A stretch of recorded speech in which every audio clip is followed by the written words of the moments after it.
Now, leading on from the definitions of the terms and the fact that we know it's now compulsory upon us, what are the best methods during these testing times, let's say, for Muslims? I mean, I don't know if there's any more or less testing than it was 100 years ago, to be honest, but because I wasn't alive then.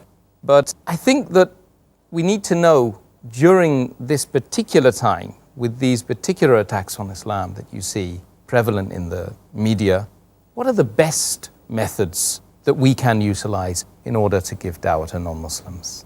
There are many strategies and various methodologies that can be used for doing da'wah.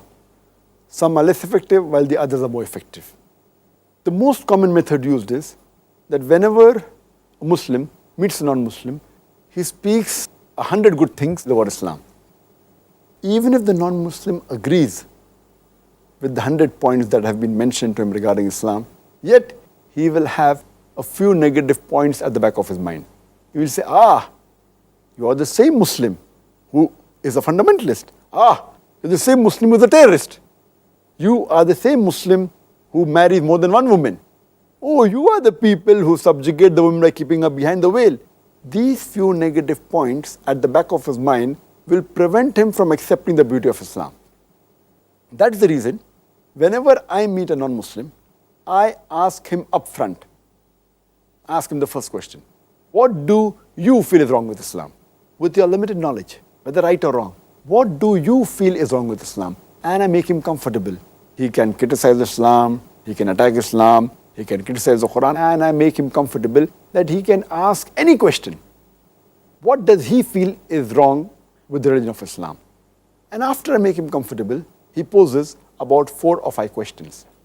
And more than past 15 years that I've been in the field of dawah, I have realized that there are about 20 most common questions that are asked by the non-Muslims. And when we pose to a non-Muslim, what does he feel is wrong with Islam?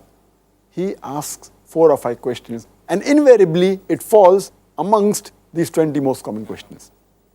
Now, how have these 20 most common questions come about? They have come about in the mind of the non-Muslim depending upon how the media portrays Islam. Today we have on the international media, in the international newspapers, international magazines, international radio broadcast stations, international satellite channels, we find that there is virulent propaganda about Islam. They are bombarding misinformation about Islam. So depending upon how the media portrays Islam, these 20 common questions arise in the mind of a non-Muslim. A couple of decades earlier, these 20 questions were different. Maybe a couple of decades later, these 20 common questions will change. Depending upon how the media portrays Islam, these questions arise in the mind of a non-Muslim. And I always say that if every Muslim knows the logical reason and the scientific reason regarding the answers to these questions, with the quotation from Quran, Hadith, and other religious scriptures, even if he cannot convert the non-Muslim, at least he can neutralize the animosity which is there in the mind of the non-Muslim. It will be the best tool. And I've written a book on this topic, Answers to Most Common Questions Asked by Non-Muslims. And if a person memorizes this, inshallah, he will be able to remove the animosity from the minds of the non-Muslims regarding Islam. Inshallah. That's excellent, and may it continue to be a benefit, all of this knowledge which you've, alhamdulillah, been able to move forward in the field of da'wah, inshallah.